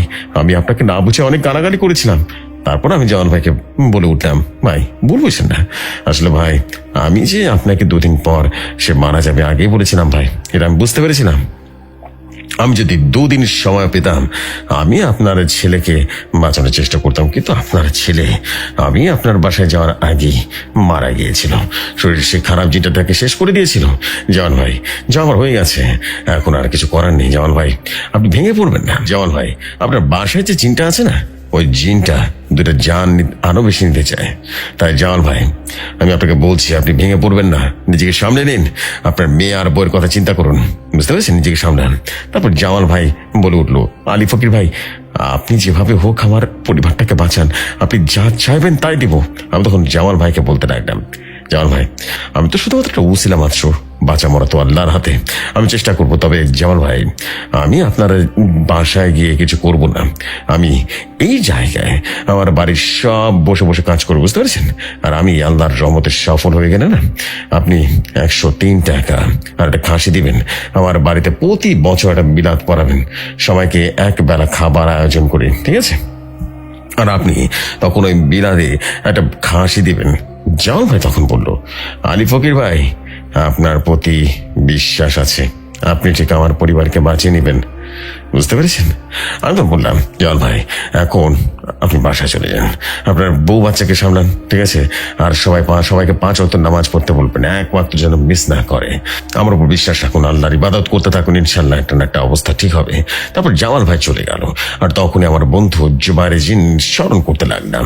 কিন্তু ব্যাপারটা হলো, জুবাইরে জিন আসছো না। শুনলাম জোহরের আজান আসলো এবং মনের আনন্দে আজানটাকে শুনে আমি গোসল করে ওযু করে নামাজ পড়ে ফেললাম। তারপর নামাজ পড়ার পর দেখলাম আমার পাশে আমার বন্ধু জুবাইরে জিন নামাজ শেষ করলো। আমি তখন কিছু বলতে যাবো, তার আগে বন্ধু জুবাইরে জিন বলে উঠলো, আলী ফকির, আমার বন্ধু, তুমি একটা ব্যাপারটাকে হালকা ভাবে নিচ্ছ, কিন্তু বন্ধু আলী ফকির, তুমি আর জামাল যখন কথা বলছিলে না, তখন আমি শুনেছি, তখন জামালের সাথে আমিও জামালের বাসায় গিয়েছিলাম, গিয়ে অনেকটা ভয় পেয়ে গিয়েছিলাম। বন্ধু আলী ফকির, জামালের বাসায় যে জিনটা আছে না, এটা আমার থেকে 100 গুণ বেশি শক্তিশালী জিন। আমি বেশি কিছু খবর আনতে পারিনি, তবে একটা কাজ করলে জামাল ভাইয়ের পরিবারটা বেঁচে যাবে। তখন আমি বললাম, জুবাইর কি কাজ করতে হবে? তখন বন্ধু জুবাইর জিন বলল, আলী ফকির, কাজটা তুমি না, 18 বছর বা তার নিচের কোনো এক যুবককে দিয়ে সম্পদ করতে হবে। আমি বললাম, আজটাকে শুধুমাত্র ওইটা আমাকে বলেন। তখন বলল, বন্ধু, তুমি কোন বট গাছের ডাল একদম উপর থেকে ডাল পাড়িয়ে নিতে হবে। তারপর আমি তোমাকে 2টো সূরা শিখিয়ে দেব, তুমি ওই সূরাটা যুবককে দিয়ে দিবে এবং পড়িয়ে ডালটার মধ্যে আমার দেয়া কোনো একটা শেষ হয়ে যাওয়া আতরের বোতলটা বাঁধবে। বন্ধু আলী ফকির, মনে রাখবে, 18 বছর বা তার নিচের কোনো যুবককে দিয়ে এই কাজটা সম্পূর্ণ করাতে হবে। আমার ছেলে জহিরুল, তার বয়স কিন্তু 17 বছর, আমার ছেলেকে দিয়ে কাজটা সম্পন্ন করাবো আমি। বন্ধু জুবাইর তখন বলল, আলী ফকির, খুব সাবধান, যদি তোমার ছেলে কোনো ভুল করে তাহলে তোমার ছেলের প্রাণ হারাতে পারে। আর মিটমিট হেসে বললাম, জুবাইর, তুমি আমাকে আমার ছেলের প্রশংসা করো। চলো জুবাইর বন্ধু, আজ থেকে আমার ছেলে ফাইনাল পরীক্ষার রেজাল্ট দেব, আর আমার ছেলের জন্য যদি একটা পরিবার আছে না, তাহলে আমার ছেলের প্রাণের ঝুঁকি নিব। তবে বন্ধু জুবাইর, এই ঝুঁকিটা কিন্তু একটা শিক্ষা দিবে, বুঝতে পেরেছ? যদি কোনো সময় আমার ছেলে দেখে যে তার জন্য একটা বা দুটো জীবন বেঁচে গেছে, সেটা শিক্ষা মাথায় থাকবে। এসব শুনে বন্ধু জুবায়ের জিন বলল, বন্ধু আলী ফকির, আমি যতই তোমার কাজ দেখি ততই যেন অবাক হয়ে যায়। তারপর আমি বললাম, বন্ধু জুবায়ের, চলেন ছেলেটাকে নিয়ে ডাল পরিয়ে নিয়ে আসি। তারপর একটা সময় ডালটা পাড়িয়ে নিয়ে আসলাম। তারপর আমি বন্ধু জুবাইরকে বললাম, আপনি আমাকে সূরাটা বলেন, আমি আপনার ছেলেকে বলছি। তারপর বন্ধু জুবাইর দুটো সূরা পড়া শেষ করলো। আমি আমার ছেলেকে 2টা সূরা পড়ানোর পর হাতে বন্ধুর দেওয়া আতরটা শেষ করলাম এবং বোতলটা ছেলের হাতে ডালটার মধ্যে বাঁধিয়ে দিলাম। তারপর আমাকে বন্ধু জুবাইর বলল, আলী ফকির, আজকে জামাল ভাইয়ের মেয়েকে ওই খারাপ জিনটা ভয় দেখাবে, আরো অনেকভাবে ভয় দেখাবে। তবে আলী ফকির, আমি আজ চলে যাচ্ছি, কালকে সকালবেলা আমি আসবো, আমার জামাল ভাইয়ের বাড়িতে যাব। তারপর আমি বন্ধু জুবাইরকে বললাম, জুবাইর, কিন্তু পরে গিয়ে কি করতে হবে তা তো বললেন না।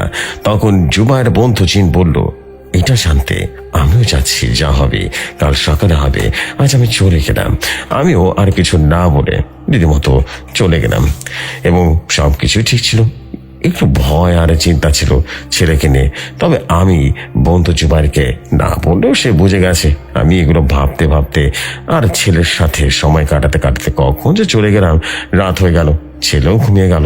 আমি সারা দিন আর আমার ছেলেকে সারা রাত কিছু করলাম না, এগুলো ভেবে ভেবে ঘুমিয়ে পড়লাম। তারপর ফজরের আজান দিচ্ছিল। আমার কুমকুম চোখ দেখে আমার ছেলে জহিরুল আমাকে বলল নামাজের জন্য। আমি তারপর উঠে উঁচু করলাম। তারপর আমি আমার ছেলেকে সাথে করে নিয়ে নামাজ পড়িয়ে তসবিহ পড়ছিলাম আর কত সুন্দর ও মধুর কণ্ঠে কোরআন পড়ছি। আর আমি শুনতে পেলাম ঠিক তখনই বন্ধু জিন চলে আসলো আর আমাকে বলল, বন্ধু আলী ফকির, তাড়াতাড়ি রেডি হয়ে যাও আর তোমার ছেলেকে বলো সাথে করে ডালের আতর বোতল বাঁধা সে ডাল সাথে করে নিয়ে নিতে। তার সবকিছু ঠিকঠাক করে নিয়ে আমি রওনা দিলাম জামালের বাসার উদ্দেশ্যে। এবং যেতে যেতে বন্ধু জুবাইর জিন আমাকে একটা বড় ধরনের সূরা শিখিয়ে দিল। জফি ভাই ক্ষমা করবেন, আমার বড় বাবা ও আমাকে সেই সূরাগুলো বলেনি, তাই আমিও লিখতে পারলাম না। আমি মনে করি সূরাগুলো সময়ের সাথে শেয়ার না করাটাই বেটার হবে। তারপর আমি আলী ফকিরের ভাষায় বলছি। তারপর বন্ধু জিনের শিখানো সূরাটা ভালো করে আমার ছেলেকে মুখস্থ করে নিলাম। তারপর একটা সময় জামাল ভাইয়ের বাসার উদ্দেশ্যে রওনা দিলাম এবং সেখানে চলেও আসলাম এবং দেখলাম দাঁত দেখার জন্য আমি একেবারে প্রস্তুত ছিলাম না। দেখলাম একটা মেয়ে লাল রক্ত, 2টা চোখ দিয়ে রীতিমতো বড় বড় করে তাকিয়ে আছে। আর জামাল ভাইকে দেখলাম সে ধোয়ার মধ্যে বসে বসে মেয়েটার দিকে তাকিয়ে কান্না করছে। তারপর আমি জামাল ভাইকে ডাক দিলাম, জামাল ভাই এখানে আসুন, ভাই আলী ফকির চলে আসো। ভাই আমি আলী ফকির বলছি। সাথে সাথে বন্ধু জিন একটা সূরা পড়ে আমাদের ফু দিল। তখন বন্ধু জিন বলল, বন্ধু আলী ফকির, আপনাকে কতবার বলবো বাসা থেকে বের হওয়ার সময় শরীর বন্ধ করে নিতে। তারপর আমি সাথে সাথে শরীরটা বন্ধ করে নিলাম। ছেলেকে বললাম শরীরটা বন্ধ করে নিতে। তারপর দেখলাম জামাল ভাই আমার কাছে এসে কান্না করছে আর বলছে, আলী ভাই, আলী ভাই, সারা রাত আমার মেয়েকে ঘুমানোর অনেক খারাপ, সারা রাত আমার মেয়ে ঘুমানোর পর অনেক অনেক স্বপ্ন দেখেছে, ভয় পেয়ে গেছে। একটু আগে মেয়ে কেমন যেন করছিল, সেটার মতো আচরণ করছিল। তখন আমি জামাল ভাইকে বললাম, জামাল ভাই শান্ত হন, আমি দেখছি ব্যাপারটা। ঠিক তখন জামাল ভাইয়ের মেয়েটা কর্কশ কণ্ঠে, মোটা কণ্ঠে বলল এবং সে আমাকে বলল, কি রে আলী ফকির, তুই কি দেখাবি রে? সাহস থাকলে সামনে আয়, কিচ্ছু করতে পারবি না। তখন আমার বন্ধু জিন বলে উঠলো, আলী ফকির, তোমার ছেলেকে আল্লাহর ডামনে মাটির দিকে তাকিয়ে জামাল ভাইয়ের ঘরে যেতে বলো আর আতরটা তোমার ছেলের গায়ে ছিটিয়ে দাও। পবিত্র আতরের শরীরে লাগা থাকলে, শরীর বন্ধ থাকলে অপবিত্র খারাপ জিন কিছুই করতে পারবে না। আর ঘরে গিয়ে একটা রুমের মাঝখানে বসিয়ে দিয়ে এই সূরাটা 3বার পাঠ করো এবং গলা শুকিয়ে গেলে যেন কোনোভাবেই যেন থেমে না যায়।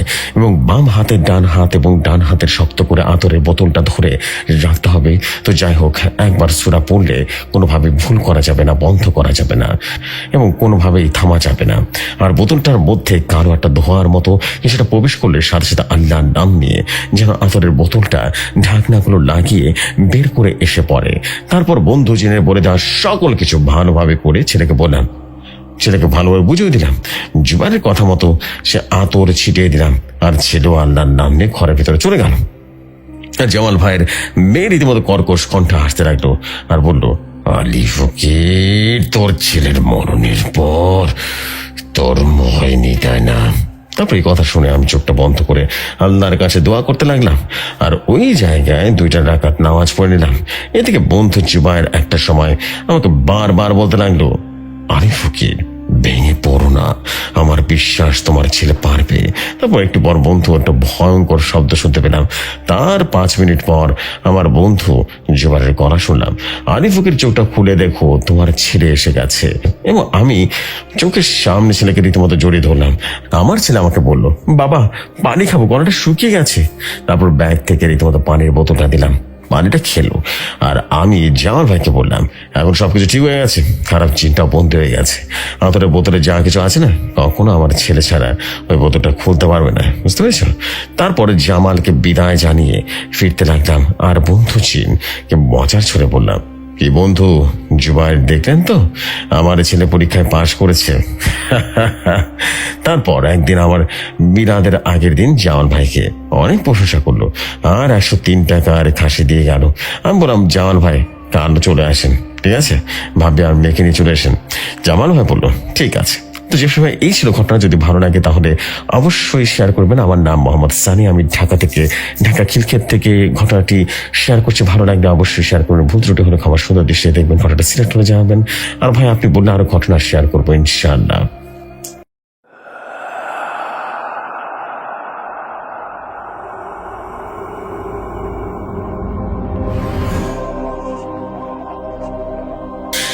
সানি ভাই, thank you very much for your story. And স্টোরিটা কিন্তু চমৎকার সুন্দর একটা স্টোরি ছিল, খুব সুন্দর। আমি শুধু বলবো যে চমৎকার একটা সুন্দর স্টোরি ছিল। এই ঘটনাটা খুবই রিয়েলিস্টিক একটা স্টোরি ছিল এবং মনের মতো সুন্দর একটা স্টোরি হয়েছে। আমার কাছে মনে হচ্ছে এরকম স্টোরি থাকা উচিত এবং এরকম স্টোরি আরো বেশি বেশি করে শেয়ার করা উচিত আপনার। খুব সুন্দর, খুব সুন্দর, দারুণ। এক কথা, এরকম স্টোরি থাকলে আর কি লাগে। এবং আপনার কাছে যদি এই আলী ফকির ছাড়াও যদি আরো অন্যান্য কোনো স্টোরি থেকে থাকে, দেন ডেফিনেটলি আপনি শেয়ার করবেন এবং আপনার পরবর্তী ঘটনার অপেক্ষায় আমি আছি। বিকজ স্টোরিটা অনেক সুন্দর ছিল, অনেক স্মার্ট ছিল। অ্যান্ড এরকমই স্টোরি আমি চাই। এবং এরকমই, মানে ইটস নট যে সুপার হিরোইটিক কোনো জিনের স্টোরি থাকে, বাট স্টোরিটা অনেক বেশি জোস হবে। আপনার স্টোরিটা বেশ ভালো ছিল। সো পরবর্তী ঘটনার অপেক্ষায় থাকতাম। থ্যাংক ইউ ভেরি মাচ ভাইয়া। সো চলে যাই সরাসরি নেক্সট স্টোরিতে।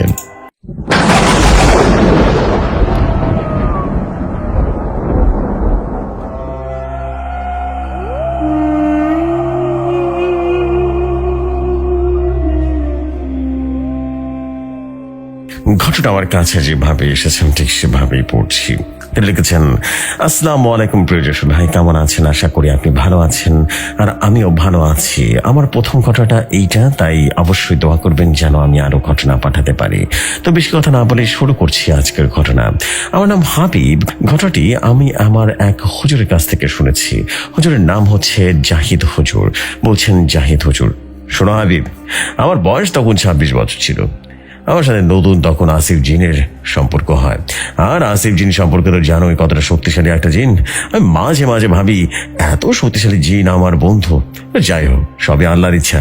তো ঘটনাটা হচ্ছে, আমি যে গ্রামে থাকি না, সেই গ্রামের নাম হলো হাউডি গ্রাম। আর আমার গ্রামের পাশের নাম ছিল সে বাড়িয়ারি গ্রাম। তো বাড়িয়ারি গ্রাম থেকে একটা লোক এসে আমার সাথে কথা বলার জন্য। আমি তখন ঘর থেকে বের হয়ে বললাম, ভেতরে আসুন। তখন সে লোকটা ভেতরে আসলো। আমি তাকে বসতে দিলাম। লোকটা রীতিমতো হাঁপাচ্ছিল। আমি তখন তাকে গ্লাস পানি দিলাম আর বললাম, বলুন আপনি হাঁপাচ্ছেন কেন? তখন সে লোকটা বলল, হুজুর, আমাকে আর আমার পরিবারকে বাঁচান, আমাদের পরিবারের উপর কালো জাদু করা হয়েছে। আমি তখন বললাম, সব কিছু ঘটনাটা খুলে বলুন, সমস্যা নেই। তখন সে লোকটা বলা শুরু করলো, আমার বাসা আপনাদের বাসার সেই পাশের গ্রামে, বাড়িয়ারি গ্রামে। আমরা খুব সুখী ছিলাম, কিন্তু হঠাৎ করে কি যেন একটা হয়ে গেল। আমার ছেলে 1 মাস যাবৎ অসুস্থ, আমার স্ত্রী একটার পর একটা সমস্যা দেখা দিচ্ছে আমাদের। আমি আর কি বলবো, আমার ব্যবসায় অনেক লস হয়েছে, যা এর আগে কখনো হয়নি। এভাবে 1 মাস কাটাচ্ছি। ছেলেকে ডাক্তারের কাছে নিয়ে গেলে মনে হতো সবকিছু ঠিক আছে, শুধু একটু রক্তের প্রয়োজন। তারপর ডাক্তার বলে দিল, এই ফল খাওয়াবেন, ওই ফল খাওয়াবেন। তার কিছু ফলের নামও লিখে দিলেন। তো সেই মোতাবেক সবই করলাম, কিন্তু কিছুদিন থেকে কিছুই যেন হচ্ছিল না। দিনের পর দিন যেন অসুস্থ হয়ে গেল আমার ছেলেটা। ছেলেটি বেশি বড় নয়, মাত্র 7 বছর। এই বয়সে এমন একটা ছেলে, কোনো শিশু অনেক কষ্ট পাবে। আমি এমন হওয়ার পর আমার প্রতিবেশী একটা লোক বলল, শোনা হাতিম। লোকটির নাম ছিল হাতিম। প্রতিবেশী লোকটা বলল, তুমি নামাজ কায়েম করো আর বেশি বেশি আল্লাহর নাম করো, ঠিক আছে? তাহলে দেখবা আল্লাহ নিশ্চয়ই তোমার রহমত করবেন। আমি সেই থেকে নামাজ পড়ি এবং অনেক বেশি নামাজ পড়া শুরু করলাম। আর বিপদে আপদে একটা হতেই পারে, আমি আল্লাহর কাছে সাহায্য চাই, কান্নাকাটি করলাম। হঠাৎ একদিন একটা হুজুর আসলো মসজিদে নামাজ পড়তে। আর আমাদের আগের হুজুরের বড় ভাই, এরা দুই ভাই ইমাম।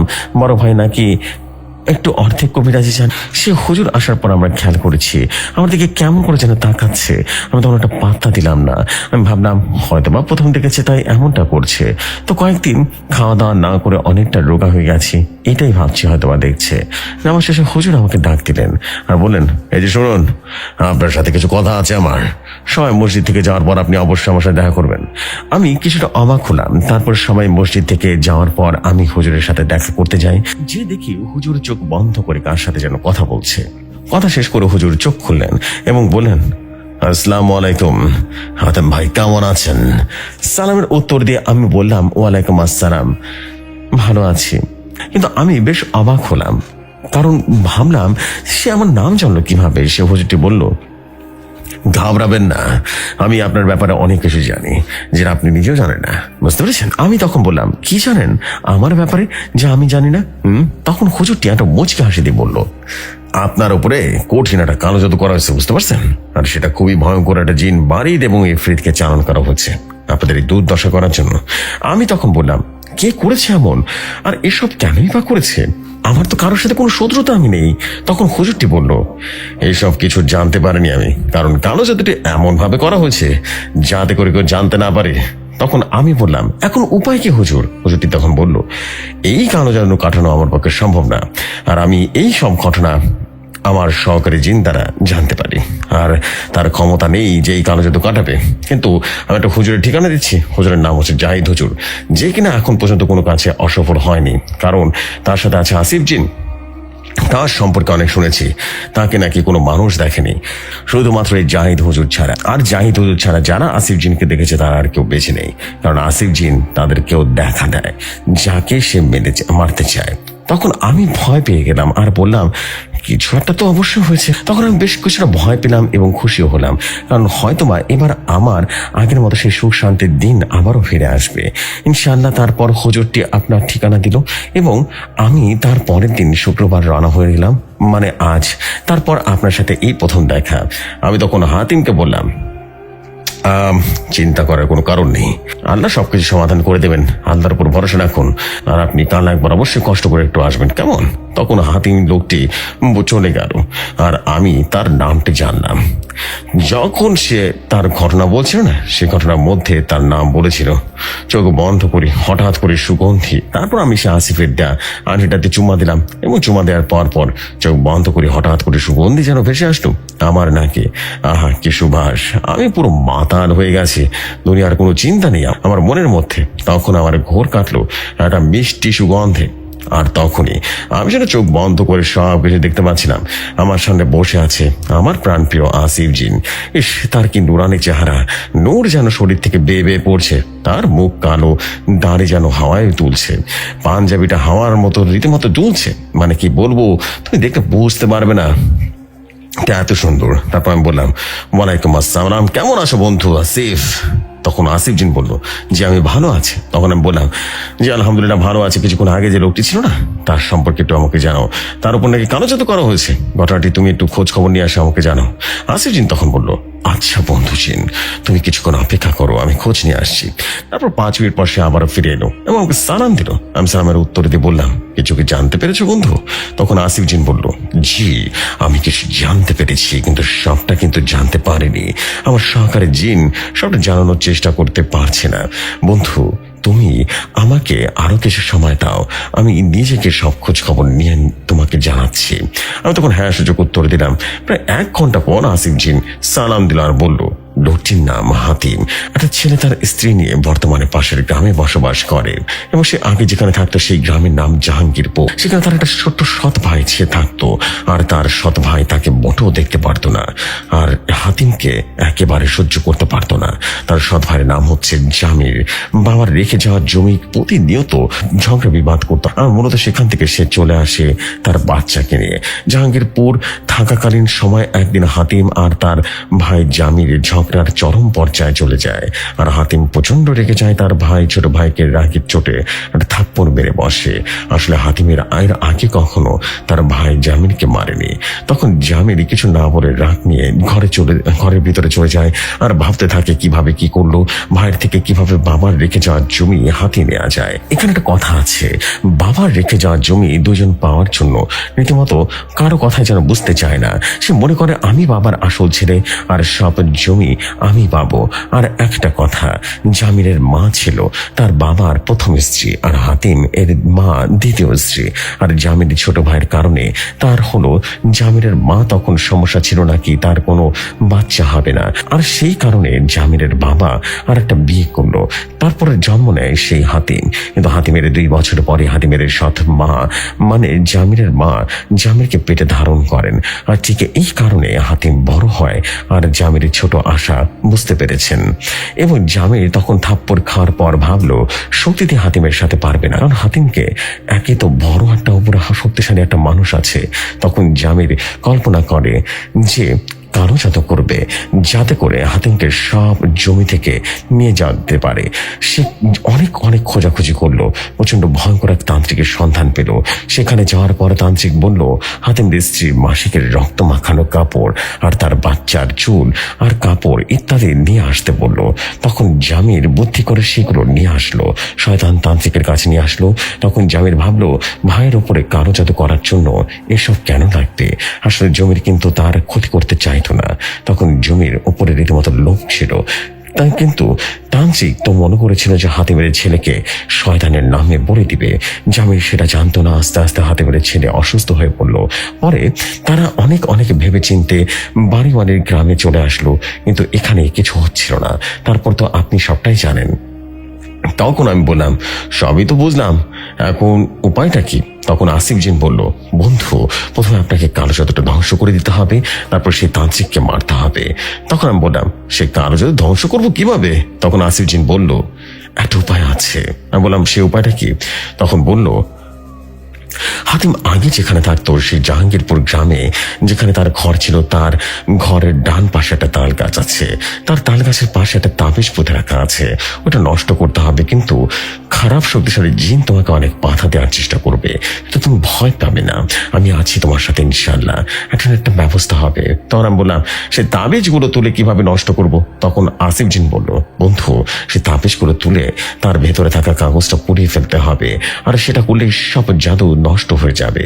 আমি তখন আসিফকে বললাম আমরা কাল দুপুরে রওনা দিব, অর্থাৎ শনিবার দুপুরে, কারণ সকালে হয়তোবা হাতিম আসতে পারে, সবটা জানতে পারে কি হয়েছে আর কেন হয়েছে। আসিফ তখন বলল আচ্ছা ঠিক আছে বন্ধু। পরের দিন সকালে হাতিম হাজির হলো আর বলল হুজুর কিছু কি জানতে পারলেন? তখন আমি হাতিমকে সমস্ত ঘটনা বলে বললাম। সবটা শুনে হাতিম চোখের পানি যেন বেয়ে পড়ছিল। আর এটাও বললাম জামির শুধু জমিটা নিতে চেয়েছিল, তোমাদের ক্ষতি করার কোনো উদ্দেশ্য ছিল না তার। আর তাকে সান্ত্বনা দিয়ে বাড়িতে পাঠিয়ে দিই। আর আমি যে জাহাঙ্গীরপুর যাব সেটা তাকে বলিনি। দুপুরবেলা আমি রওনা দিলাম আর পৌঁছে গেলাম হাতিমের বাড়ির উদ্দেশ্যে। আপনারা হয়তো ভাবছেন আমি কিভাবে চিনলাম হাতিমের বাড়ি। আসলে আমার বন্ধু আসিফ জিন আমাকে নিয়ে সে পথ চিনিয়ে নিয়ে গেছিল। আমি পরে হাতিমের বাড়ি গিয়ে তার বাসায় ডান পাশে রীতিমতো তাল গাছ দেখতে পাই, সে একটা তাবিজ পুঁতা রাখা আছে, কিন্তু তখন খুঁড়ে ফেলার কোনো দাগ নেই। তখন আমি বুঝলাম যে তাবিজটি কোনো জিন দ্বারা পুঁতে রাখা হয়েছে। তখন আমি তাল গাছের পাশে একটা জায়গায় খুঁজতে শুরু করলাম। হঠাৎ করে কোদালে কিছু একটা বাঁধলো। জিনিসটা হাতে নিয়ে দেখি সেটা একটা বোতল, আর খুব অদ্ভুত একটা বোতল। এরকম বোতল আমি আগে কখনো দেখিনি। আমি তখন যেই না বোতলে মুখটা খুলতে যাবো, হঠাৎ করে গরম বাতাস অনুভব করলাম। আমি কিছুটা খারাপ টের পেয়ে পেছনে তাকাতে দেখি একটা কালো অবব দাঁড়িয়ে আছে, বিচ্ছিরি ভাবে রীতিমতো তার গাল থেকে রক্ত পড়ছে, আর তার চেহারা কুকুরের মতো হয়ে গেছে, সারা শরীর রীতিমতো গরিলার মতো বিভৎস অবস্থা। তো যাই হোক, আমি আর দেরি না করে সাথে সাথে আয়তাল কুরসি পাঠ করা শুরু করলাম। ফু দিলাম, অবটা উঠা হয়ে গেল। আসলে আল্লাহ কোরআনের শক্তির কাছে এগুলো কিছুই না। তখন আমি তাবিজটা নিয়ে এসে কাগজটা বের করে পুড়িয়ে ফেললাম। তারপরে সেখানে বাসায় চলে আসি। এসে আসিফকে স্মরণ করলাম। সেই নিয়মগুলো মেনে আসিফ আমাকে সালাম দিয়ে বলল বন্ধু সাবাস, আমি জানতাম তুমি পারবে, এবার ওই শয়তান তান্ত্রিককে মারতে হবে। আমি বললাম বন্ধু তুমি থাকতে আমার কিছুই করতে পারবে না কেউ, বুঝতে পেরেছো? তখন আসিফ একটা মুচকে হাসি দিল। তারপর আমি বললাম তো কিভাবে সে শয়তানকে মারবে? হ্যাঁ, তুমি একটা উপায় বলো বন্ধু। আসিফ তখন বলল, সে তান্ত্রিক অনেক শক্তিশালী এবং হাতিমের বাচ্চা যদি মারা যেত তাহলে অবশ্যই একটা না একটা কিছু করা যেত। সে জায়গায় তুমি ছিটিয়ে দেবে, তারপর তোমার আর কিছুই করা লাগবে না, বাকিটা আমি সামনে নেবো, আর তুমি কাল রাতে রওনা দেবে। আমি তখন বললাম, আচ্ছা ঠিক আছে, তুমি যেমনটা বলবে ঠিক তেমনটা হবে। তখন আমি সেই জায়গাতে রওনা হলাম, আর ঠিকানাটা আমাকে আসিফ বলে দিল। আচ্ছা যে ভাই, এই ছিল ঘটনাটি ভালো লাগবে শেয়ার করবেন, পরবর্তী পার্ট ইনশাল্লাহ খুব সুন পাঠিয়ে দেব। আর আপনি একসাথে ঘটনাটা শেয়ার করে দেবেন, তখন এই একটা পার্ট আপাতত শেয়ার করেন, ইনশাল্লাহ পরবর্তী পার্ট খুব দ্রুতই লিখে পাঠাবো। আসসালামু আলাইকুম জোশ ভাই।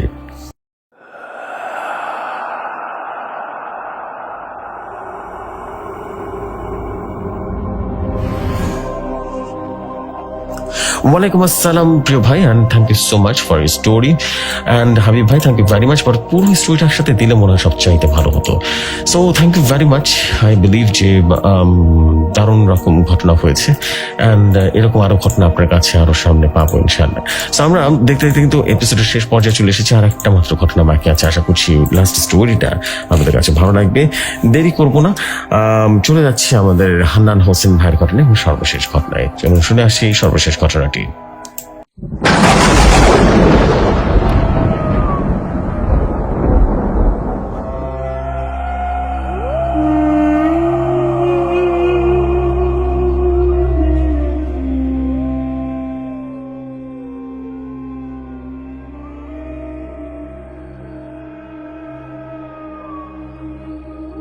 ঘটনা আমার কাছে যেভাবে এসেছে আমি ঠিক সেভাবেই পড়ছি। আমরা 5 বন্ধু গিয়েছিলাম এক রাজপ্রাসাদ দেখতে। আমরা সেই রাজপ্রাসাদের আলাদা আলাদা ঘর নিয়ে ভাবছিলাম কত সুন্দর একটা রাজপ্রাসাদে। জেফরি ভাই বলতে ভুলে গিয়েছি, এই রাজপ্রাসাদ সম্পর্কে আমি আমার চাচার কাছ থেকে জানতে পেরেছি। চাচা সত্যি বলেছেন যে এটি সুন্দর এবং অদ্ভুত একটা রাজপ্রাসাদ। এই জায়গায় খুব ভয়ঙ্কর রক্তাক্ত একটা ইতিহাস আছে। আমরা 5 জন মাত্র গাড়ি থেকে নামলাম সেই ভয়ঙ্কর রাজপ্রাসাদের সামনে। সেই রাজপ্রাসাদের বাইরে থেকে রাজপ্রাসাদের একটা ভিউ দেখা যাচ্ছিল, একটা অদ্ভুত রকমের সুন্দর ছিল সেই বাড়িটা। তখন আমরা 5 জন বন্ধু আস্তে আস্তে রাজপ্রাসাদে ঘুরে ঘুরে দেখতে শুরু করলাম। প্রাসাদের নাম হচ্ছে হুঁশিয়ারির রক্তপ্রাসাদ। অনেক মানুষ নাকি সেই রাজপ্রাসাদটিকে দেখে এসেছেন, কিন্তু কেউ আজ পর্যন্ত এই প্রাসাদ থেকে বেঁচে ফিরতে পারেনি। কি আছে সেই রাজপ্রাসাদের এক ভয়ঙ্কর ইতিহাস আজ আমি আপনাদের মাঝে তুলে ধরবো। আমরা এই 5 বন্ধু বিশেষ এক প্রাসাদের দিকে এগিয়ে এসেছিলাম শুধুমাত্র একটা অ্যাডভেঞ্চারের জন্য। আর প্রাসাদের নাম ছিল হুঁশিয়ারির রক্তপ্রাসাদ। আমরা তখন ছাত্র ছিলাম, কলেজে পড়তাম। এই প্রাসাদটি একদম ইতিহাসের জানার জন্য আমি এখানে এসেছি। আমার চাচা সবসময় বলতেন রাজপ্রাসাদের রানী ছিলেন এক ভয়ঙ্কর পিশাচ এবং ভয়ঙ্কর রক্তাক্ত গল্পটা শুরু হয় তখন থেকে। যখন সেই ভয়ঙ্কর পিশাচ রানীর ছদ্মবেশে রাজপ্রাসাদে আসেন, সেই প্রাসাদের রানীর নাম ছিল হুঁশিয়া। তিনি ছিলেন খুব নিষ্ঠুর এবং অসম্ভব সুন্দর ছিলেন হুঁশিয়া। তার সৌন্দর্যের মুগ্ধ হয়ে রাজা তাকে কখনো কিছু বলতেন না। আসসালামু আলাইকুম ভৌতিকতার নিয়মিত শ্রোতা, আমি রাকিব মাহমুদ ভাই। আমি সৌদি আরবের মক্কায় কাজ করি। গল্পটির লেখক আমি নিজেই। এই গল্পটির নাম দিয়েছেন দ্য ব্লাডি কুইন। বেশি কথা না বলে গল্পে যাওয়া যাক। প্যারিসে সত্যি অনেক বড়, অনেক রুম আছে। 5 বন্ধু মিলে প্রতিটা ভালো মতো দেখছি আর ভিডিও করছি, ক্যামেরায় প্রতিটা মুহূর্তে রেকর্ড করছি। আমরা হঠাৎ করে মনে হলো যেন একটা আওয়াজ আমাদের পিছন থেকে আসতে লাগলো। আর এই আওয়াজটা ঠিক এমন ছিল যে আপনারা এখানে কি করছেন, এই এলাকাটা দর্শনার্থীদের জন্য নয়। আমরা 5 বন্ধু আওয়াজটার দিকে তাকানো, আমরা দেখতে পাই 80 বছরের এক বৃদ্ধ সেখানে দাঁড়িয়ে আছে। তার পরনে সাদা কাপড়, তার চুলগুলো সাদা। তিনি হাঁটার জন্য লাঠি ব্যবহার করছেন, কারণ তিনি অনেক বেশি বৃদ্ধ ছিলেন। দেখে বোঝা যাচ্ছে উনি প্রচন্ড রেগে আছেন। উনি আমার কাছাকাছি এসে বললেন, তোমরা এইখানে কি করছো, চলে যাও এখান থেকে। তাকে দেখে আমি প্রচন্ড আতঙ্কিত হয়ে গেলাম। আমাদের ভেতরে থেকে রীতিমতো রাজু এসে তাকে বলল, আমরা দুঃখিত চাচা, কিন্তু অনুগ্রহ করে একটু বুঝুন, আমরা এই প্রাসাদে একটু ভিডিও তৈরি করছি, তাই দয়া করে প্রাসাদের প্রতিটা জায়গায় রেকর্ড করার অনুমতিটা দিয়ে দিন। এটা বলার পর লোকটা আরো যেন রেগে গিয়ে জোরে করে বলল, আমি তোমাদের যা বলছি তুমি কি শুনতে পাচ্ছ না? আমি বললাম এখান থেকে চলে যাও। বৃদ্ধ রাগান্বিত ঘর ঘর করতে করতে ওই জায়গা ছেড়ে চলে যান। আমরা তার পিছু পিছু বেরিয়ে পড়লাম। উনি আমাদেরকে বলতে শুরু করলেন, তোমাদেরকে কতবার বলেছে এই জায়গাটা সবার জন্য নয়। তখন আবারও রাজু বলে উঠলো, আমরা তো সবাই ছাত্র, ডকুমেন্টারি ভিডিও বানাচ্ছিলাম, আর কিছুই তো নয়। কিন্তু ওর চাচা কোনোভাবেই রাজি হচ্ছিলেন না, কোনো ভিডিও করতে পারেনি। তখন আমাদের ভেতর থেকে ফরহাদ বলে উঠলো, বন্ধু এখানে যেহেতু এসেছি যে কোনো ভাবে হোক রাজপ্রাসাদের একটা ভিডিও বানিয়ে নিয়ে যাব। তখন বুড়ো বলে ওঠেন, আমি তোমাদেরকে বারবার বলছি জায়গাটা ভালো নয়, কারণ সে এখনো আছে এখানে। যদি তোমরা একবার মহাজানে আটকে পড়ে যাও না, কোনো দিন বেঁচে ফিরতে পারবে না। এই বলে সে বুড়ো চলে যেতে লাগলো। রাকিব তখন বলল, আমাদেরকে বলুন না সে কে। কিন্তু সে কিছু না বলে চলে গেলেন। এবং তখন আমি রাকিব বলে উঠলাম, বন্ধু আমাদের এই প্রাসাদের একটা ফুটেজ দরকার। তখন আমাদের মাঝে সাব্বির বলে উঠলো, আমাদের কিভাবে প্রাসাদের ভিতর ঢুকবো? ফরহাদ বলল, এই প্রাসাদ অনেক অনেক কাহিনী আছে যেগুলো খুব ভয়ঙ্কর। ফরহাদ বলল, বন্ধু আমি চাচার কাছ থেকে শুনে জানতে পেরেছি প্রাসাদের রানী হুশিয়া অনেক অনেক ভয়ঙ্কর পিশাচ ছিল এবং সে খুব শক্তিশালী ছিল। হুশিয়াকে একবারে দেখেছি, সে আর জীবিত ফিরে আসতে পারেনি। তখন আমি রাকিব বলে উঠলাম, বন্ধু তোমার জন্য সবসময় একটা পরিকল্পনা থাকে। এই কথা বলে আমি রহস্যময় একটা হাসি দিলাম। এই দলে আমরা 5 জনই বন্ধু হয়েছি, আমি Rakib, group leader Raju, Farhad, Sabbir. So যে সময় এই ছিল ঘটনা। যদি ভালো লাগে তো পড়ে শোনাতে পারেন। আমার নাম মোহাম্মদ রাকিব। এই ছিল ঘটনাটি ভালো লাগলে দ্বিতীয় পর্ব দেখে পাঠাবো। Thank you so much. ও thank you very much Rakib ভাই। বাট স্টোরিটা আসলে হয়নি, যেটা সত্যি কথা বলে আপনি বোঝাতেও পারেননি। গোছানোটা হয়নি বেসিক্যালি। এবং আমি গোছানো ঘটনা পড়তে অনেক বেশি পছন্দ করি। কোনো ঘটনা যখন গোছানো হয় না তখন আমার খুব এক প্রকার মনই খারাপ হয়ে যায় যে কি পড়লাম আসলে ব্যাপারটা। এনিওয়েজ আমি শুধু এতটুকু বলতে চাই, সেটা হচ্ছে আপনারা কাইন্ডলি একটু ঘটনা অবশ্যই একটু গুছিয়ে লেখার একটা প্র্যাকটিস করা দরকার আপনাদের, অবশ্যই উচিত এটা। বিকজ এত স্টোরি লিখছেন, বাট একটু ঘটনাটা গুছিয়ে লিখতে পারলে আসলে অনেক সুন্দর হয়ে যায়। সো এনিওয়েজ আমি আর দেরি করবো না। আমি এখন যেটা করবো সেটা হচ্ছে, যেহেতু ঘটনা শেষ আমি আর দেরি করবো না, আমি সরাসরি চলে যাব পরবর্তী ঘটনা নেই। আমি এখন সরাসরি যেটা করবো সেটা হচ্ছে আমি সরাসরি লাইভ সেশনে চলে যাবো। লাইভ সেশনে আমরা অনেক গল্প করবো। চলুন তাহলে শুরু করি। লাইভ সেশনের অনেক আড্ডা আছে, কিন্তু আপনাদের জন্য আড্ডা আছে ডেফিনেটলি। আমি শো শেষে ডেফিনেটলি আড্ডা দিব। চলে যাই লাইভ আড্ডাতে।